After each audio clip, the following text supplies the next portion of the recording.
오늘 하나님께서 우리에게 주시는 말씀은 히브리서 4장 15절로 16절 말씀입니다. 제가 가진 성경으로 신약성경 357페이지에 있습니다.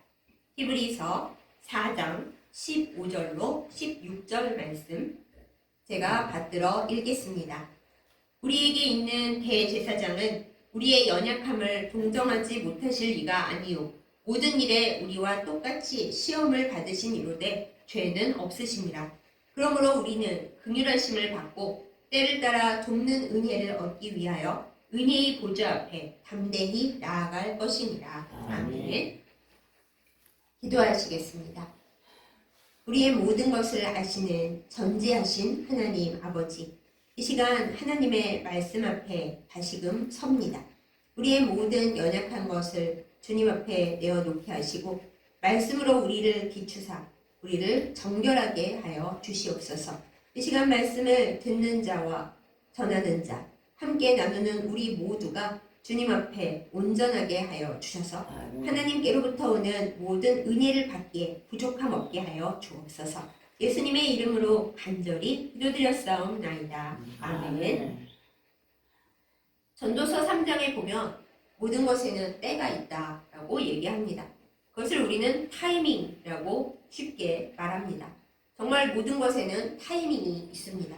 어떤 드라마에서 하다못해 고백을 하더라도 타이밍이 잘 맞아야 그 고백이 받아들여질 수 있다. 그런 얘기가 있어서 남자 주인공이 고백을 해서 성공할 타이밍을 찾느라고 계속 재는 그런 이야기들이 나옵니다.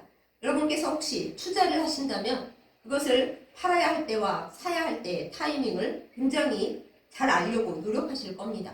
타이밍이 맞는다면 큰 이익을 볼 수 있지만 타이밍을 잘못 맞추면 큰 손해를 볼 수도 있습니다. 그렇습니다. 타이밍이 중요합니다. 그래서 우리는 뭔가를 할 때 타이밍인가 하고 자주 속으로나 우리의 말로나 그것을 되뇌게 됩니다. 하나님과 우리 사이에도 타이밍이 있습니다. 하나님께서 어떤 문제를 만지시는 타이밍이 있고 우리가 그것에 응답해야 될 타이밍이 있습니다. 그것을 오늘 본문에서는 이렇게 표현합니다. 때를 따라 돕는 은혜를 구하기 위하여 은혜의 보좌 앞으로 담대히 나아갈 것이니라 라고요. 하나님께서 우리에게 주시는 은혜가 언제나 무한하고 언제나 아름답지만 때를 따라서 주시는 은혜가 좀 차이가 있고 다를 때가 있습니다. 그래서 우리는 하나님 앞에 나아갈 때에 내가 어떤 문제를 가지고 어떤 모양으로 나아갈지 그것을 종종 생각하기도 하고 맞추려고 애쓰기도 합니다. 물론 전혀 아무 생각 없이 그냥 이 순간 내가 생각하기에 좋은 것, 내게 필요한 것을 하나님 앞에 구하기도 하는데 신앙생활을 깊이 하다 보면 하나님께서 늘 똑같은 기도를 바라시는 것이 아니라 어떤 문제를 만지시려고 하는구나 느껴질 때가 옵니다. 우리는 그것을 기도의 맛이라고 이야기하고 타이밍이라고 얘기를 하는 거죠. 저는 저 이야기를 설교에 하는 걸 별로 좋아하지 않지만 오늘은 어쩔 수 없이 제 이야기를 좀 하겠습니다. 왜냐하면 오늘 이 설교를 정하게 된 그 이유가 바로 저에게 있기 때문입니다. 우리는 삶에 있어서 많은 문제에 시달리지만 육체가 있는 몸이고 특히 우리는 자본주의 세상 가운데 살고 있는지라 어쩔 수 없이 돈, 물질 문제에 시달리게 됩니다. 부자라도 물질 문제에 아주 얽매이지 않을 수는 없다고 하는데 부자로 살지 못하고 있는 또 저처럼 한 번도 부자인 적이 없는 그런 사람들은 어쩔 수 없이 하나님 앞에 물질 기도가 최우선이 될 때가 많죠. 이 세상 모든 것보다 하나님의 나라와 하나님의 의를 제일 먼저 구해야 하지만은 그러나 이 세상을 살려면 물질이 필요하기 때문에 어쩔 수 없이 하나님께 물질을 달라는 기도가 제일 먼저 나올 때가 많이 있습니다. 그리고서 예수님께서 말씀하셨듯이 우리가 하나님을 섬겨야 하는데 물질 앞에서 이 맘몬이라고 불리는 돈의 세력 앞에서 더 쩔쩔매고 돈의 세력 앞에 묶이고 그것 때문에 벌벌 떨고 돈이 있느냐 없느냐에 따라서 기분이 좋아졌다가 나빠졌다가 믿음이 있었다가 없었다가 할 때가 참 많이 있죠. 지난 몇 년간 제가 특히나 물질 때문에 굉장히 고생을 많이 하고 아슬아슬한 시절을 오래오래 겪었기 때문에 특히 물질과 돈 문제에 되게 지치고 힘든 시간들이 오래 있었습니다. 지금이라도 뭐 엄청나게 나아진 건 아니지만 그래도 하나님의 은혜로 지금은 조금 나아졌죠. 그렇게 된 이유 중에 하나가 제가 어느 날 생각을 했습니다. 하나님을 섬겨야 되는데 내가 하나님을 사랑하기보다는 돈의 신, 맘몬 앞에서 너무 무서워하고 벌벌 떨고 결국에는 맘몬의 쇠사슬에 매여 다니는구나 하는 그런 생각이 와서 그거야말로 타이밍인 거죠. 그래서 하나님 앞에 기도를 했죠. 하나님, 저는 맘몬에 매여 다니고 싶지 않고 맘몬을 밟고 싶습니다. 소위 조상 때부터 우리는 항상 가난했고 물질 문제 때문에 힘들었고 하나님 앞에 기도한다는 문제의 절반 이상이 하나님 물질 문제를 해결해 주세요 이건데, 하나님 이제 더 이상은 정말 물질 때문에 제가 괴로워하고 싶지 않습니다. 이 물질 문제, 맘몬을 밟고 온전히 하나님만 섬기게 해주세요 라고 기도를 하게 됐습니다. 그 전에는 별로 그런 생각을 안 하고 물질 주세요 했는데 어느 순간 타이밍이 되어서 하나님이 그 문제를 만지셔서 맘몬을 밟게 해주세요 이렇게 기도를 하게 된 거죠. 그렇다고 제가 갑자기 큰 부자가 된 건 아니고 돈벼락을 맞은 것도 아니지만, 그러나 이제 어느 순간 마음에 이제 평화랄까? 아, 내가 이제 정말 맘몬을 밟고 돈이 많이 있거나 별로 없거나 하나님 앞에 기도해서 물질의 은혜를 순간순간 누리고 광야에서 이스라엘 백성이 만나를 매일 받은 것처럼 또 안식일에는 2배를 받은 것처럼 하나님이 채워주시는구나. 내가 맘몬 때문에 벌벌 떨고 이렇게 힘들어할 이유를 가져서는 안 되겠구나. 맘몬을 밟는 훈련에 그래도 어느 정도 성공을 한 시점이 왔습니다. 근데 제가 교만한 건 아니고 이제 마음에 혼자 생각을 하기를 이제 가장 큰 어려운 세력인 맘몬을 밟고 대적할 수 있는 그걸 알게 됐으니 인생에 별로 어려운 일이 없을 거야 라고 나름대로 이제 어리석은 생각을 한 거죠. 제 생각에는 맘몬이 제일 무서운 거고 하나님과 대적할 만큼 사람의 마음속에 시험을 불러일으키는 거니까 맘몬만 밟을 수 있으면 별 문제 없겠지? 라고 생각을 했습니다. 그런데 이제 타이밍이 또 바뀌었습니다. 제가 그 생각을 하고 나서 얼마 지나지 않아서 하나님께서 이번에는 가족의 문제를 만지시기 시작했습니다. 그 다음에는 이제 가족 타이밍인 거죠. 우리가 몰라서 그렇지 잘 생각해보면 예수님도 이 세상에 계실 때 가족 문제로 힘들어 하셨습니다. 천하의 예수님께서 가족들에게서 배척을 당하시고 진정한 가족은 누구인가에 대한 이야기도 복음서에 보면은 나와 있죠. 우리는 가족 문제가 솔직히 말해서 힘이 듭니다. 우리가 가족이 힘들다 해서 손절하고 헤어질 수 없습니다.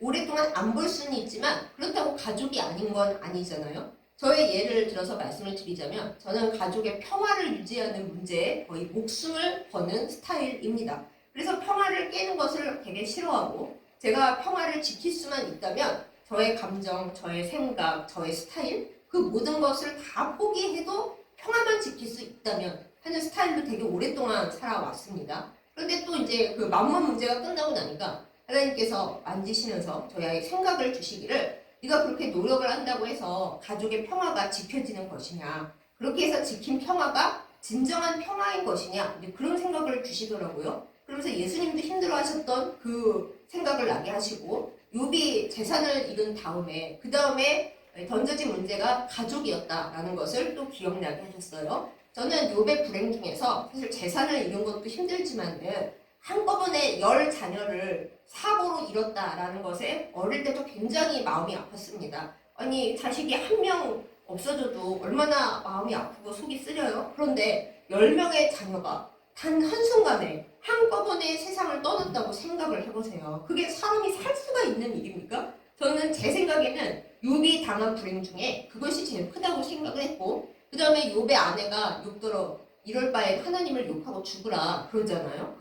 어떻게 해볼 수 없는 부부간에 이제 큰 앙금이 생긴 거죠. 그것도 굉장히 마음이 아팠습니다. 그만큼 이제 제가 또 알게 된 것이 나에게 맘몬이 가장 큰 문제인 줄 알았더니 가족의 평화를 지키고 가족들과 문제없이 살아가는 것에 제가 맘몬보다도 더 크게 마음을 쓰고 있었구나 라고 이제 그 타이밍에 알게 된 거죠. 그러면서 또 이제 하나님께서 저에게 깨닫게 하시기를 너가 노력한다고 지켜지는 가족의 평화가 아니다. 하나님께 기도함으로 물론 언제나 평화로울 수도 없고 언제나 모든 행복을 다 유지할 수도 없는 거고 그냥 하나님께서 주시는 은혜대로 살고 때로는 싸울 수도 있고 때로는 엉망진창이 될 수도 있지만 그러니까 더 하나님을 의지하고 하나님께 기도하는 거다. 거짓 평화를 지키려고 모든 것을 다 내놓아 봤자 그것 또한 우상이다. 이걸 깨닫게 하셨어요. 근데 그건 저한테 굉장히 괴로운 깨달음이었고 평화를 지키기 위해 나는 나의 모든 것을 다 내놓는 성격인데 평화가 그토록 저한테 중요한데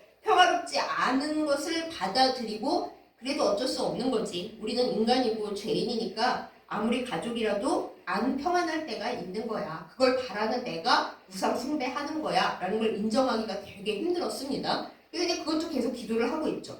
우리가 만몬에 대해 알고 가족의 문제에 대해서 깨닫고 기도한다고 해서 그 문제가 완전히 풀리는 게 아니에요. 그냥 알게 되었고 거기에 눌리지 않고 하나님 앞에 계속 기도를 하면서 그 어떤 일이 닥쳐도 하나님과 나 사이에 그 강력한 연결고리를 끊지 못한다. 하나님이 최고다 라는 걸 깨닫는 것이 하나님의 뜻이고 우리의 사는 가장 핵심적인 거잖아요. 그래서 이제 가족까지 왔으니까 제가 여기서 더 이상 깨달을 건 없다. 내가 돈 문제와 가족 문제를 빼면 나에게 중요한 문제가 뭐가 있어? 이렇게 생각을 했어요. 그런데 여러분 그게 아니었습니다. 하나님이 그 돈 문제와 가족 문제를 넘어서서 진짜 제 속뿌리 핵심까지 들어가시기 위해서 과정을 거치게 하신 건데 진정한 타이밍. 제가 8살 이래로는 아예 이거는 기도하고 뭐 문제 삼을 필요조차 없다 하고 내던졌는데 하나님 관점에서 전지하신 하나님이 인간 황수진이라는 것을 보실 때 이 핵심은 이거야 하신 그 문제를 들춰내시는데 그것은 바로 저의 눈 문제였습니다. 제가 한 달쯤 전부터 눈을 뜰 수가 없고 이 세상에서 남들은 눈꺼풀이 제일 무겁다고 하잖아요. 졸릴 때 눈꺼풀이 얼마나 무겁습니까? 근데 저는 눈이 너무 무거운 거예요. 인간 눈동자가 이렇게 무거울 수가 있나 하고 눈을 뜨기가 너무 힘들 만큼 눈이 무겁고 그리고 이제 저는 평생을 책만 읽고 살아온 사람 아니겠어요? 근데 책을 읽기가 너무 싫은 거예요. 그 글자가 제대로 눈에 들어오지 않고 그리고 눈앞이 뿌옇게 보이고 그러면 당연히 두통이 찾아오겠죠? 아니, 너무 눈이 아프고 힘들어서 저는 안과 가기를 너무너무 싫어하지만 치과보다 안과 가기를 너무 싫어하지만 이건 아무래도 좀 문제가 있다 생각을 하고 안과를 갔습니다. 원래 그 안과도 이 예약을 받아줄 리가 없는데 하나님의 은혜와 기적으로 어떻게 저 갈 수 있나요? 했더니 사흘 후에 시간이 딱 하나 남아있다고 오라 그러는 거예요. 그래서 제가 이거야말로 정말 안과에 가라는 하나님의 뜻이구나 생각하고 안과에 갔어요. 근데 결론을 말씀드린다면 다행스럽게도 뭐 녹내장이나 백내장이나 뭐 시신경이 썩어 들어간다든가 그런 건 아니었어요. 여기까지 할렐루야죠. 그것 때문에 시력을 잃으시는 분들이 얼마나 많습니까? 그리고 손도 써볼 수 없는 거잖아요. 그러니까 그거 세 가지 아닌 것은 너무 감사했는데 그 다음 시력이 너무 많이 떨어진 거예요. 원래 저는 시력이 한 0.1 왼쪽은 그렇고 오른쪽은 아예 시력이 안 나오거든요. 0.1의 눈을 가지고 약시로서 여태까지 여러 가지 일들을 그래도 하나님의 은혜로 하면서 살아왔는데 이게 더 이상 시력이 0.1도 안 나오고 마이너스로 내려가 버린 거예요. 그래서 저도 너무 충격을 받았어요. 아무리 내가 눈이 아프고 뭐 흐리게 보이고 책 읽기가 싫어졌다 한들 설마 하나님께서 0.1 이하로 떨어뜨리시랴 하는 마음이 제 안에 있었던 것 같은데 있다는 걸 그때 깨달았죠. 마이너스라는 걸 확인하는 순간. 그래서 이제 병원에서 저의 문제와 특수성을 잘 아니까 이게 이렇게 되면 어떻게 해야 되나 하고 병원에서도 나름대로 노력을 많이 해봤어요. 요즘 안경 기술이 발달을 했으니까 어떻게 돋보기라도 씌워서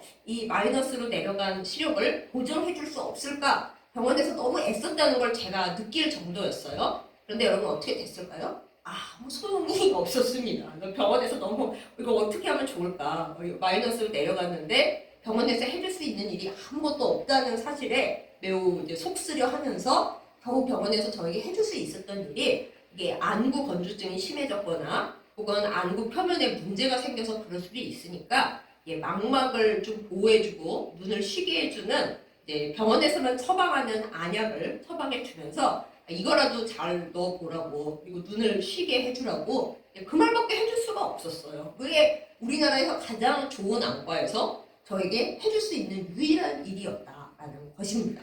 그래서 제가 집에 오면서 생각을 해봤어요. 이게 그러면 이제 눈이 점점 나빠져 간다면 나는 조금이라도 눈이 좋을 때 열심히 일을 해야 하나. 아직 다 정리 못 해놓은 뭐 글이라든가 공부하는 것들이라든가 조금이라도 더 보일 때 열심히 일을 더 해야 하는 것인가. 아니면 눈이 조금이라도 손상되는 것을 좀 늦추기 위해서 저는 가만히 있는 걸 싫어하지만은 눈을 감고 안약을 그냥 들이붓고 좀 나아질 때까지 계속 잠을 자면서 원래 하던 일에 한 3분의 1 수준으로 일을 줄여야 하는 것일까? 어떤 게 삶을 더 잘 사는 길이고 또 하나님의 뜻일까? 네, 여러분은 어떻게 생각하세요? 의견 있으신 분 저에게 연락 주시기 바랍니다. 아무튼 그렇게 이제 생각을 제가 복잡하게 하면서 집에 왔는데 답이 있을 수가 있었겠어요? 답을 알면 제가 여러분께 의견 주시기 바랍니다 하지 않겠죠? 답을 모르겠고 그러니 이제 병원에서도 해줄 수 있는 일은 안약 주는 것밖에 없고 저는 제 인생에 대한 눈을 어떻게 써야 할지 답을 모르겠고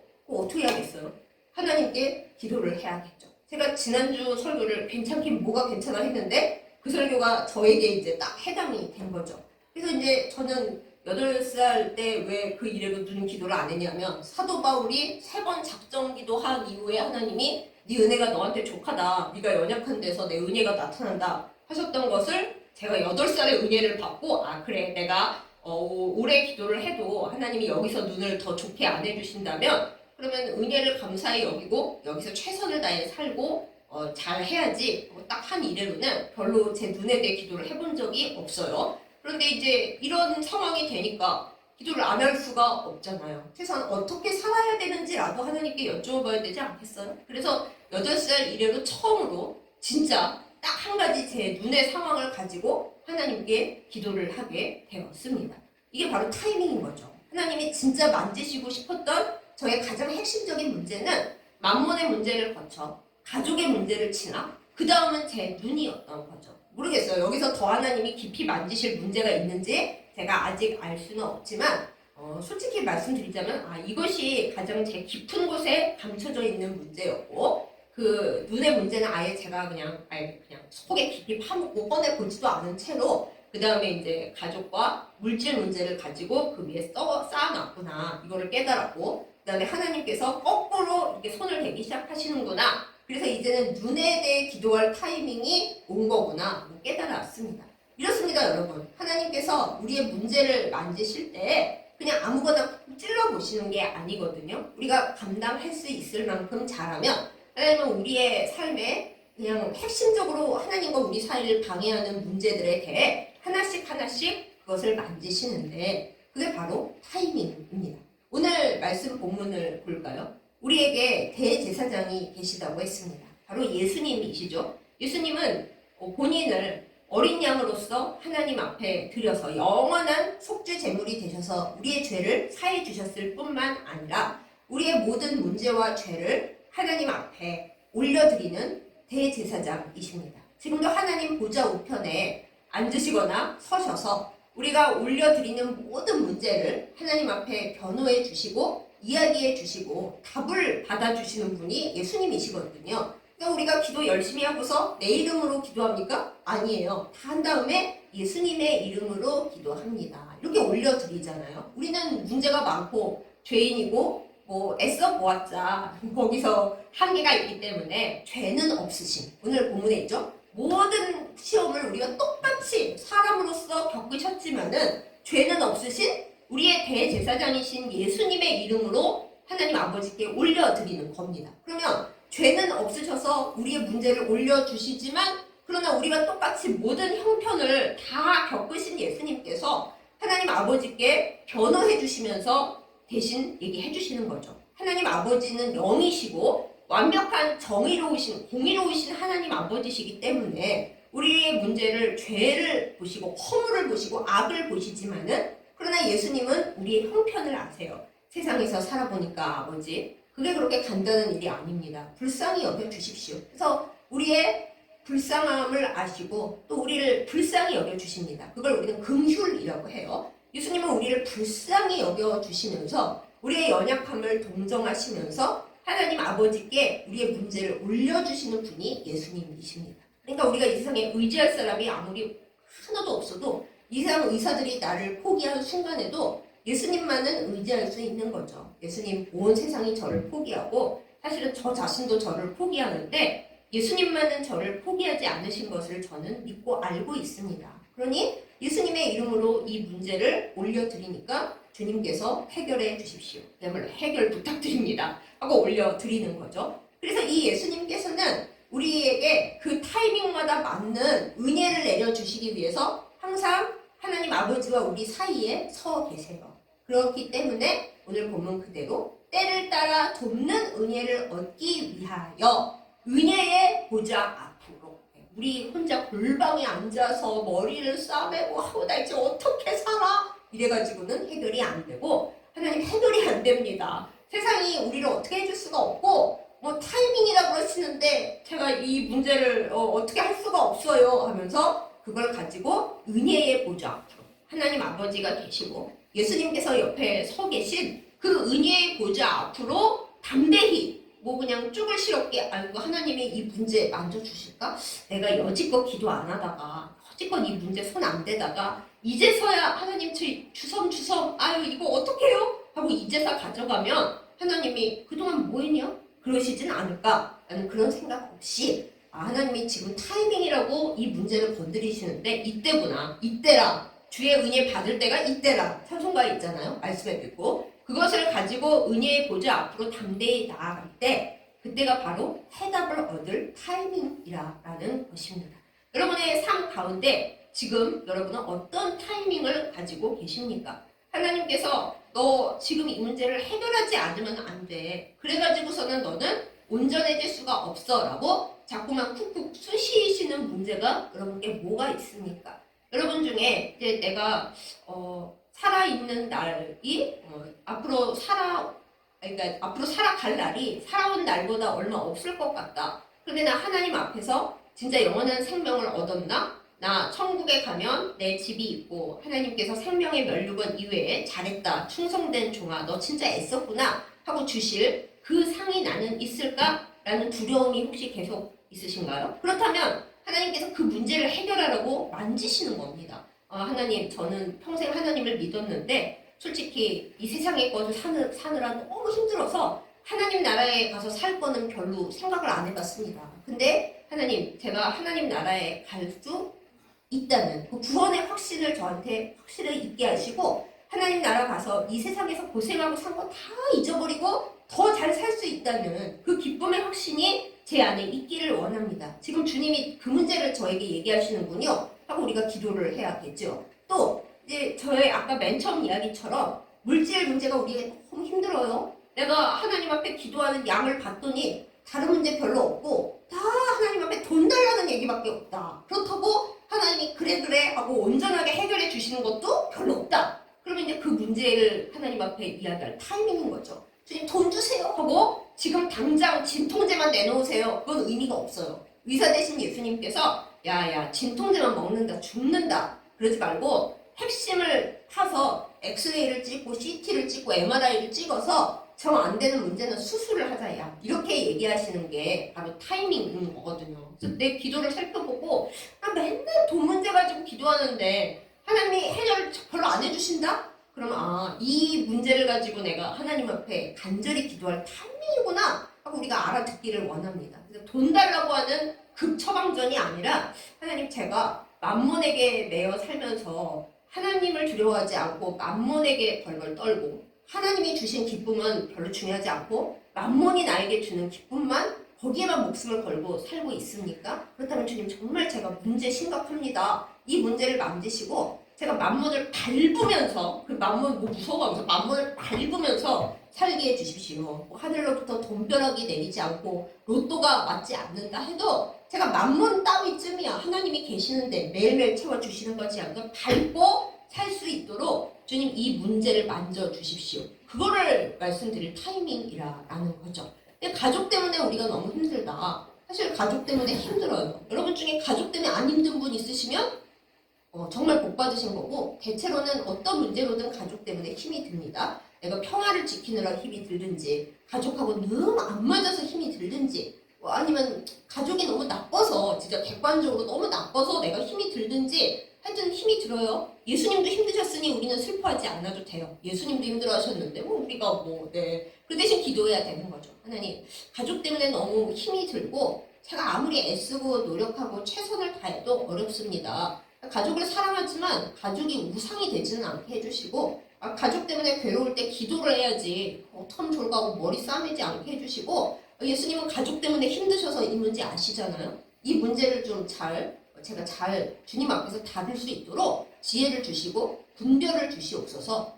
그 기도해야 될 타이밍인 거예요. 때를 따라 돕는 은혜가 그때는 가족이 필요한 거죠. 또 건강 때문에 기도해야 될 타이밍 많이 있습니다. 지금 저도 가장 깊은 문제는 제가 태어날 때부터 가지고 있었던 눈의 문제. 그런데 뭐 세상이 도와줄 수 없고 그리고 저도 8살 때 이미 기도를 약간 포기해버린 그 문제를 가지고 지금 하나님이 만지시는 거잖아요. 여러분 나름의 건강의 문제가 다 있으실 거예요.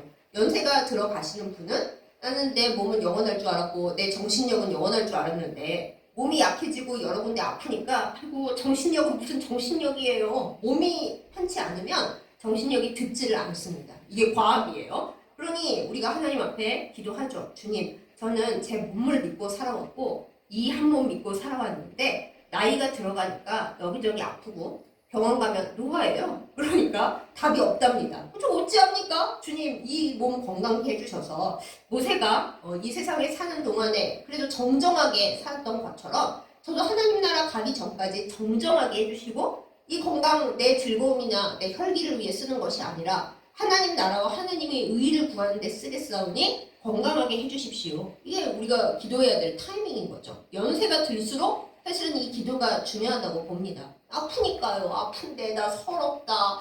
옛날에는 이러지 않았는데 그럴 게 아니라 타이밍이구나. 하나님이 네 몸은 믿을 만한 것이 못 되고 이 세상에 네 몸은 쇠퇴하는 것이고 그러니까 하나님 앞에 기도하면서 영원히 건강한 하나님께서 주실 그 영의 몸을 바라보는 그 소망을 갖게 하시는구나. 그리고 이 세상에 사는 동안 내 몸 의지하지 않고 내 정신력 의지하지 않고 하나님만 의지하라는 뜻이구나. 그거를 우리가 기도해야 될 타이밍인 거죠.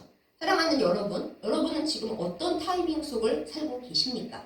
솔직히 말씀드리자면 이것저것 다 다예요. 이게 정답이죠. 우리 중에 문제가 하나밖에 없는 사람이 어디 있겠어요. 그런데 그럼에도 불구하고 우리의 마음속에 어떤 생각이 크게 들어올 때가 있습니다. 뭐 늘 가족 때문에 힘들고 늘 돈 때문에 힘들고 늘 건강 때문에 힘들지만 그래도 왜 좀 울적해질 때 더 내 마음을 치는 문제가 있잖아요.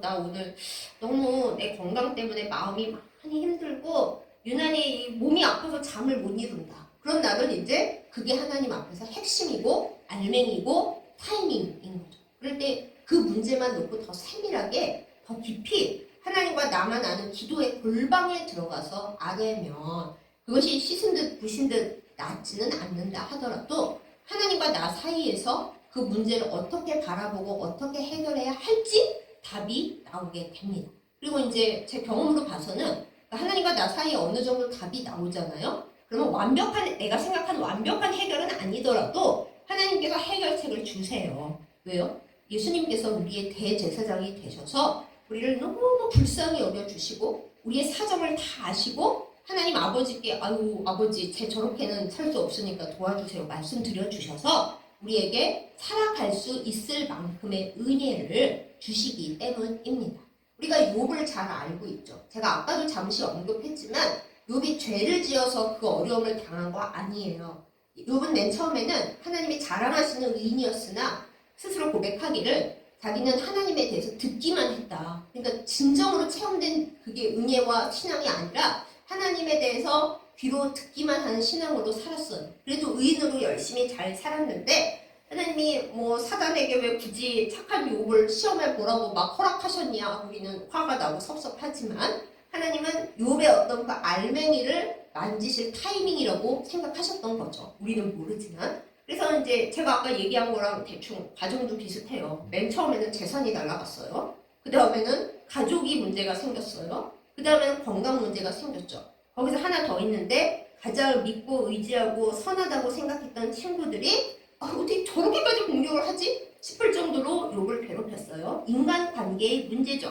제가 인간관계 문제를 뺀 이유는 대부분의 우리들은 그 돈 이전부터 돈하고 얽혀서 인간관계 문제가 심각하기 때문에 그렇습니다. 혹시 여러분 중에 인간관계가 너무 힘이 들다 생각하시는 분은 이 기도 타이밍이구나 하고 그 문제를 기도하시기 바랍니다. 하여튼 욥이 그 문제를 차례대로 겪으면서 하나님이 핵심을 계속 찌르시는 거예요. 너 재물, 너 자녀와 아내, 그리고 너 건강, 그리고 너와 가장 가깝고 너를 존경한다고 믿었던 친구들 다 헛거야. 너는 그것에 대해 알아야 될 타이밍이야. 뭐 건드신 거죠. 사탄은 그냥 하나님의 도구였을 뿐이에요. 혼자서 잘난 척하고 날뛰어봤지만 그리고서 나중에 욥이 뭐라고 고백을 합니까? 욥기 42장에 내가 전에는 주님을 귀로 듣기만 했는데 이제는 주님을 눈으로 배웠나이다. 이렇게 고백을 했어요. 하나님에 대해서 예전보다 깊은 체험한 은혜와 신앙을 갖고 하나님 앞에 나아가고 나니까 이제 하나님이 또 뭘 시키시죠? 너 욕하고 미워했던 그 사람들 위해서 네가 용서의 기도를 드려줘. 아니 걔네가 잘못했는데요? 너는 나를 봤잖아. 나와의 관계가 회복됐는데 뭐 걔네가 뭐가 중요하냐? 그러시면서 욥이 친구들을 위해서 중보 기도를 하고 그들을 용서했더니 그동안 욥이 잃어버렸던 것들이 차례대로 다 돌아옵니다. 재산 2배, 자녀는 이제 천국에 가면 10명 있으니까 그렇다고 그 고통이 사라지지는 않지만 또 10명 그리고 그 외에 많은 것들 물론 전해오는 유대인들의 이야기에 의하면은 욥의 건강은 완벽하게 돌아오지는 않았대요. 사는 날 동안 욥이 건강 문제로 좀 힘들어하면서 하나님과 계속 그 문제로 기도하면서 나눴다고 해요. 그건 교만하지 않게 하시려는 하나님의 뜻이 아니었을까 제가 생각을 해봅니다. 아무튼 뭐 살만 했으니까 자녀도 10명 낳았겠죠. 너무 아팠으면 뭐 어디 낳았겠습니까? 그래서 이제 우리가 생각하는 것은 하나님이 우리를 타이밍으로 부르실 때 야 너 타이밍이야. 지금 이 문제를 너가 나와의 사이에서 해결 보자꾸나. 네가 평소에는 그 문제를 돌아보지도 않고 생각도 안 하는데 이제는 그거를 다룰 타이밍이야 하고 나에게 말씀하실 때 그때 우리는 때를 따라 돕는 은혜를 구하기 위해서 은혜 받을 타임이 이때구나. 하나님이 이 문제에 대해서 나에게 은혜와 깨달음을 주시려고 나에게 이 문제를 건드리시고 오라고 하시는구나. 이거를 깨닫고 보좌 앞으로 담대히 나아가야 하겠습니다. 그것을 하나님은 우리에게 오늘 바라고 계십니다. 사랑하는 여러분, 지금 여러분은 어떤 타이밍 앞에 서 계십니까? 그 문제가 어떤 것이든지 우리 주 예수님의 이름으로 때를 따라 돕는 은혜를 구하기 위하여 은혜의 보좌 앞으로 담대히 나아가는 우리가 되기를 예수님의 이름으로 축복합니다. 아멘. 그렇게 할 때 하나님께서 평소에는 우리가 건들지도 못했던 그 문제를 만지시고 위로하시고 우리가 생각지 못한 해결책을 내어주시며 영원히 주님과 동행하도록 인도하여 주실 것입니다. 아멘. 그러한 은혜를 누리는 우리 모두가 되기를 예수님의 이름으로 축복합니다. 아멘. 아멘. 기도하겠습니다. 은혜로우신 아버지 하나님, 때를 따라 우리에게 복을 주시고 은혜를 주시고자 우리의 문제를 건드리시는 것을 우리가 말씀을 통해 봅니다. 하나님, 우리는 지금 어떤 타이밍 앞에 서 있습니까? 주님 앞에 깊이 기도하고 나아감으로 인하여 해결책을 얻고 주님과 깊이 만나고 하나님께서 주시는 복을 받아 누리며 살게 하여 주시옵소서. 우리가 죄를 많이 지었기 때문에 어려움을 겪는 것이 아니라 하나님께서 어떤 문제를 우리에게 깨닫게 하시고 하나님과의 더 깊은 교제, 더 큰 복으로 부르시기 위해서 우리를 그곳으로 부르신다는 것을 우리가 이해하고 믿고 주님의 은혜의 보좌 앞으로 담대히 나아가게 하여 주시옵소서. 아멘. 그래 우리가 하나님 앞에서 깊이 기도할 때에 우리의 물질의 문제, 가족의 문제, 인간관계의 문제, 그리고 우리의 건강의 문제가 풀리는 역사가 있게 하여 주옵시고 아멘. 우리가 우리의 모든 문제를 하나님 앞에 내어놓고 그 문제가 풀릴 때 우리가 남들을 위해 기도하는 모든 문제들도 하나님 앞에서 해결되고 응답받는 큰 역사가 있게 하여 주옵소서. 아멘. 예수님의 이름으로 간절히 기도드렸사옵나이다. 아멘.